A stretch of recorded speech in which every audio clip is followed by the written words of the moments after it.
Buenas tardes. Somos Nuria Gil y Silvia Cañellas y vamos a centrar nuestra explicación en el papel de las mujeres en los talleres de vidrieras. Desde mediados del siglo XX, el acceso de las mujeres en muchos campos reservados antes a los hombres es un hecho que, aunque lentamente, se va haciendo realidad. Aún así, hoy en día, el acceso de la mujer a los oficios más técnicos no está generalizada ni extendida por igual en todo el mundo. Incluso en nuestra sociedad occidental, la asimilación de hombre o mujer con la palabra taller da resultados muy distintos. Probadlo en Google. Así, los talleres de vidrieras, como muchos otros, siguen siendo campo mayoritario para los hombres, aun cuando la presencia femenina no sea tan extraña como podamos imaginar de lo que fue en épocas anteriores, en las cuales estos espacios eran lugares reservados al sexo masculino. ¿O no era así? La documentación histórica medieval nos muestra una sociedad donde el trabajo fuera de casa era casi siempre privativo de los hombres, y solo en contados casos las mujeres participaban de este, y las organizaciones gremiales no aceptaban la integración de las mujeres.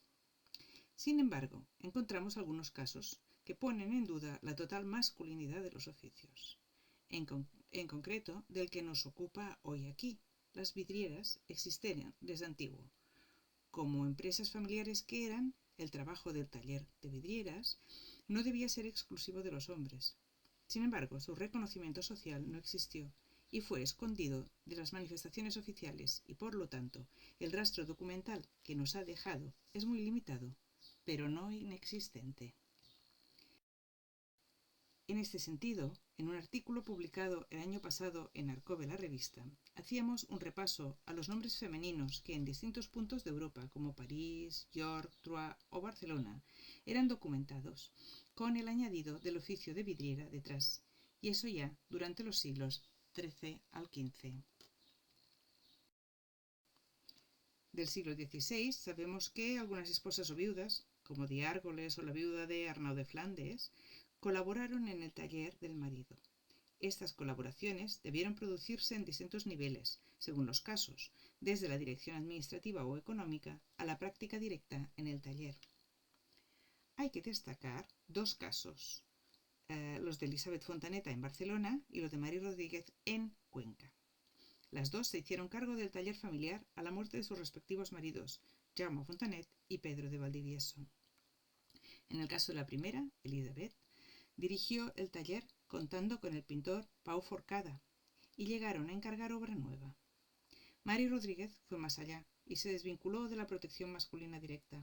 Trabajó en Cuenca bajo unas condiciones salariales inferiores a las masculinas, pero acabó por poner en jaque al cabildo catedralicio al exigir el mismo pago que recibían los hombres en el ejercicio de su profesión, amenazando con dejar la ciudad si no se cumplía esta condición, que finalmente fue aceptada, siempre con la explicación que no se podía contratar a otro maestro de su oficio porque en la ciudad no había ninguno.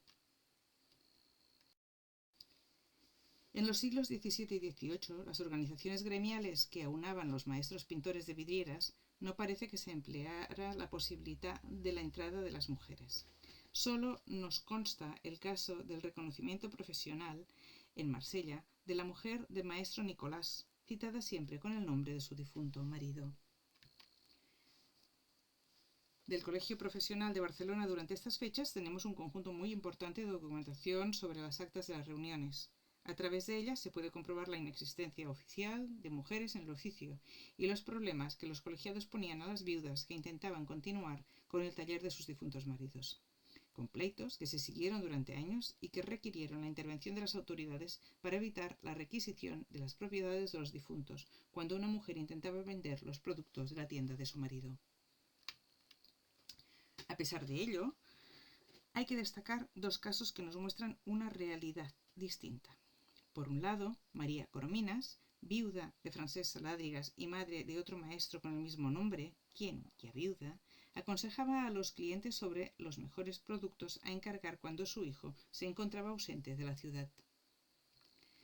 Por otro lado, Francesca Campmajó, quien, como pasa con las hijas de maestros pintores de vidrieras, no podían hacerse cargo oficialmente del taller paterno por ser mujer y que, tras la muerte de su único hermano, se casó con Josep Damians Monturiol, que prometió en sus capítulos matrimoniales renunciar a su primer apellido en favor del de su suegro y aprender el oficio para poder pasar la maestría e ingresar en el colegio profesional. Josep cumplió lo acordado y unió los telares que poseía con las propiedades del suegro, pero también continuó con su profesión de músico de Santa María del Mar. Parece, por lo tanto, dudoso que con tantas actividades ajenas a las vidrieras fuera él quien trabajara el taller o lo dirigiera. Hay que advertir que el taller Campmajor había realizado aún en vida de Francesc Campmajor, de Francesc Hipòlit Campmajor, el hermano de Francesca, unos proyectos de vidrieras para el ábside de la iglesia de Santa María del Mar, en Barcelona, fechados en 1771. Según parte de la bibliografía, esta obra no se realizó hasta los años 90. Si fuera así, dichas piezas deberían ser el fruto del trabajo del taller, quizá bajo la dirección de Francesca Campmajor. Anne Garnier en Marsella, Marie Lager en Aviñón y ya a principios del 19, Francesca García en Tarragona, intervinieron también activamente en el negocio familiar. Con el paso del tiempo, nuevas ideas fueron forjando una realidad cambiante que posibilitó el ejercicio profesional femenino, sin llegar a una total normalización de este. La revolución industrial hizo más aceptable el trabajo de la mujer fuera de casa, y las obreras ejercieron oficios cada vez más diversos, y no siempre relacionados con la empresa familiar. En el caso de aquellas que se dedicaban al arte de la vidriería, eso también fue un hecho, aunque la mayoría siguieron siendo invisibles detrás de una figura masculina. Gracias a diversos estudios actuales han ido saliendo a la luz los nombres de diferentes mujeres que se dedicaron a lo largo del siglo XIX y principios del XX a este oficio. Así, por ejemplo, hay constancia documental que los grandes talleres americanos de vitrales del siglo XIX integraron con bastante normalidad el trabajo femenino en labores especializadas. Es el caso de la empresa del reputado vidriero Louis Comfort Tiffany. Entre las empleadas del taller destaca Clara Driscoll. Ella empezó a trabajar en los talleres Tiffany alrededor de 1888 y cuando se creó el departamento femenino de corte de vidrio, Tiffany lo puso a su cargo. Inicialmente trabajó en la construcción de vidrieras mosaico, hasta que dio el paso al diseño de las famosas lámparas Tiffany. Fue autora de algunos de los diseños más afamados de estas lámparas, como los conocidos modelos Dragonfly o Wisteria. Hay que decir también que muchas de las vidrieras Tiffany, con flores y paisajes, salieron de los diseños de la neoyorquina Agnes Fairchild Northrop. Aunque Clara Driscoll y Agnes Northrop son las vidrieras más reputadas del Tiffany Studio, se conocen más nombres de mujeres vitralistas que trabajaron en esta empresa, como Alice Guby, Julia Munson, Mary McDowell, Lydia Fields o Mary Tillinghast. En 1893 se celebró en la ciudad de Chicago la Exposición Mundial Colombina.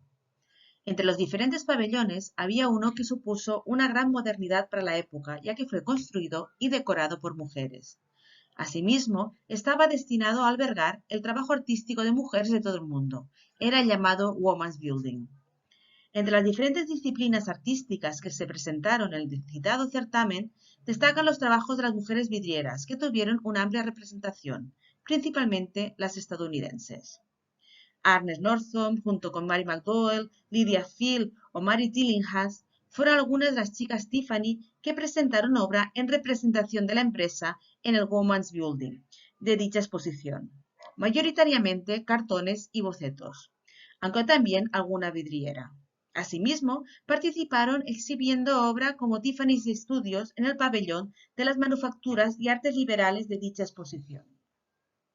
De las obras expuestas por Tiffany, 39 habían salido de manos femeninas y entre ellas había 20 bocetos de las empleadas del departamento femenino de corte de vidrio. Pero en esta exposición no fueron ellas las únicas artistas femeninas en exponer sus obras. También había piezas de otras vidrieras estadounidenses como Mary Handel, que había trabajado primero en el taller de Lafarge y posteriormente en el de Tiffany, y de Margaret Armstrong, Louise Cowland Cox o Frances Derby Sweeney. Esta última era propietaria del taller Decorative Glasgow de Filadelfia y en el certamen exhibió un vitral alegórico titulado Spring. Mary Handel presentó en este pabellón el vitral titulado The Fairy Queen, que causó un gran revuelo debido a que las figuras femeninas iban desnudas. En una de las salas del edificio se instaló también la obra Massachusetts Modern The Coming Woman of Liberty, Progress and Light, diseñada por Elizabeth Parson, Edith y Ethel Brown. En representación de Gran Bretaña, la artista Mary Newell de Birmingham presentó un cartón para vidriera y el Comité de Damas de Estocolmo exhibió una vidriera pintada por Cecilia Boglund con la figura de Santa Brígida de Suecia. Paralelamente a Estados Unidos, también fue sobresaliente el papel de la mujer en el campo de las vidrieras en Gran Bretaña. Entre todas destaca la vidriera Mary Lowndes. Esta artista se formó en la Slade School of Fine Arts de Londres, aprendizajes que compaginaba siendo la ayudante del destacado vidriero Henry Holiday, donde se encargaba de dibujar los cartones. Entre 1887 y 1892 estuvo trabajando para el taller James Powell & Sons. Después de su paso por dicha empresa, creó su propio estudio en Chelsea, donde dibujaba los proyectos, pero las vidrieras las construía en el taller Brittain & Wilson. Estos años conoció al vidriero Christopher Wall, quien la animó a establecerse por su cuenta. En 1897 se asoció con Alfred Drury, creando la sociedad Lowndes & Drury, con sede en Chelsea. En 1906, los dos socios crearon The Glass House en Fulham, un taller donde trajeron como colaboradores a importantes artistas. Un centro de formación importante fue el británico Birmingham Municipal School of Art, escuela precursora de los preceptos del Art and Craft. Seguramente Florence Camp es la artista vidriera salida de esta escuela más reconocida internacionalmente. Hija del vitralista Thomas William Camp, ella se hizo cargo junto con sus hermanos Walter y Robert del taller familiar después del fallecimiento de su padre en 1912. A lo largo de su carrera, Florence Camp obtuvo numerosos premios por sus dibujos, vidrieras y trabajos en metal. Fue una artista de éxito, con un gran talento para el dibujo. Pero seguramente el galardón más importante es el que ganó en la Exposición Internacional de Turín de 1911, donde presentó una vidriera en forma de tríptico inspirado en las escenas del libro de Dante Alighieri, titulado La Vita Nuova. La normalización del trabajo femenino que encontramos en los talleres de vidrieras americanos y anglosajones desde mediados del siglo XIX no será extrapolable a nuestro país. Concretamente, en Cataluña, seguimos encontrando casos de las viudas que regentaban los talleres a raíz de la defunción de sus maridos, como ya hemos visto en épocas anteriores. Uno de estos ejemplos es el de Carmen Llivi, de la familia Camaló. Josep Oriol Camaló Farrés había sido, en 1833, el iniciador de una saga de vidrieros catalanes. A él le sucedió su hijo Josep Oriol Camaló Francolí, que murió tempranamente en el 1864. A su muerte, fue su viuda, Carmen Llivi, quien, con la sociedad viuda de J.O. Camaló, dirigió el negocio durante 20 años, seguramente ayudada por su hijo, también de nombre Josep Oriol, que fue el continuador del negocio. Años después, en 1896, en el mismo taller, a la muerte de Josep Oriol Camaló, hijo de Carmen Llivi, el negocio fue traspasado a una de sus hijas, Carmi, que junto a su marido Evaristo Terrés y Haas, también proveniente de una familia de vidrieros, regentaron el taller hasta 1913. En estos mismos momentos, en distintos lugares de Europa, hubo otras mujeres que se animaron poco a poco a trabajar en el arte de las vidrieras. En el centro de Italia, el taller Moretti fue dirigido a partir de 1922 por las jóvenes Rosa y Cecilia Caselli, que se habían formado en el propio taller paterno. Acabaron primero los trabajos que había iniciado la empresa bajo la dirección de su padre y continuaron luego con nuevas obras, siendo ellas las maestras pintoras del taller. Numerosos fueron, a juzgar por la recopilación de los integrantes de las empresas del sector del vidrio de Alemania entre 1930 y 31, las mujeres que constaban como propietarias o miembros principales de los talleres donde se fabricaban espejos, vidrios y objetos industriales de vidrio. En Irlanda, por ejemplo, sobresalen las vidrieras Wilhelmina Wedes o Catherine Amelia O'Brien, surgidas de familias ajenas a los talleres de vidrieras y que se abrieron un camino hacia estos desde otras artes. En Francia tenemos el destacado caso de Sophie Lafay, de soltera Coppée. En el año 1851, ella y su hermana Annette empezaron a trabajar en el taller del vidriero Prosper Lafay, ya que necesitaba artistas para sus trabajos de arte. Ellas se encargaban de preparar los calcos y de hacer diseños para las vidrieras. Al cabo de un año, Prosper Lafay contrajo matrimonio con Sophie, la menor de las hermanas. Sophie tuvo un papel muy importante en el trabajo diario del taller de su marido, ya que era la que se quedaba a cargo del negocio mientras su marido acudía por las mañanas a supervisar las obras en curso o iba a otros encargos. Ella también se encargaba de revisar las piezas salidas del horno, clasificarlas y montarlas encima de los cartones. Además, realizaba calcos y la pintura sobre vidrio, principalmente de manos, pies y rostros. Con los años, su trabajo en el taller fue cogiendo cada vez más protagonismo y acabó por llevar el peso principal de la construcción, tanto de algunas piezas nuevas como de las restauraciones, hasta el punto que en algunas de las vidrieras salidas de este taller aparece la firma PSL, Prosper y Sophie Lafay, como es el caso de las vidrieras de Santa Clotilde de París. De hecho, un gran número de vidrieras del taller Lafay son atribuidas a Sophie. Junto a ella trabajaban sus hermanas Annette y Marie, que esencialmente se dedicaban a la pintura de las borduras y de las inscripciones. A partir de 1874 se incorporaron al taller familiar las hijas del matrimonio, Sarah y Eve, que también se dedicaron a la pintura sobre vidrio. Para acabar con este repaso a los trabajos femeninos en los talleres de vidrieras, hay que destacar el trabajo de las mujeres en el taller que la empresa francesa Montmillan tenía en Hendaya, hecho que conocemos gracias a diversos documentos gráficos conservados de esta empresa. Son imágenes sin datar, pero que muy probablemente fueron tomadas entre los años 20 y 40 del siglo XX.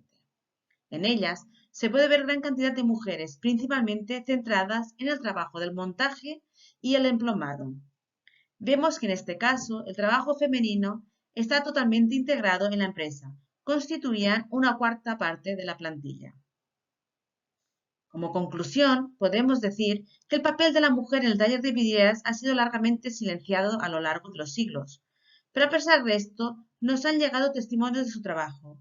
Vemos que primero solo viudas y huérfanas y después otras mujeres, incluso procedentes de familias no relacionadas con el sector, se han ido introduciendo en los talleres. Las idas y venidas de políticas e ideologías más o menos conservadoras han entorpecido el avance femenino en los distintos campos profesionales, sobre todo los más técnicos, considerados masculinos. En ellos, las mujeres han encontrado, aún más que en otros sectores, oposiciones y situaciones sociales adversas. El paternalismo aplicado a las mujeres, consideradas siempre menores de edad y dependientes de un individuo masculino, ha acentuado su sometimiento al poder del paterfamilia. En los últimos tiempos han sido muchas más las mujeres que han tomado este camino profesional, aun procediendo de familias ajenas a los talleres. Sin embargo, ellas siguen siendo minoritarias en un sector que conjuga capacidades técnicas y arte y que se reivindica por la importancia y calidad de sus obras. Muchas gracias.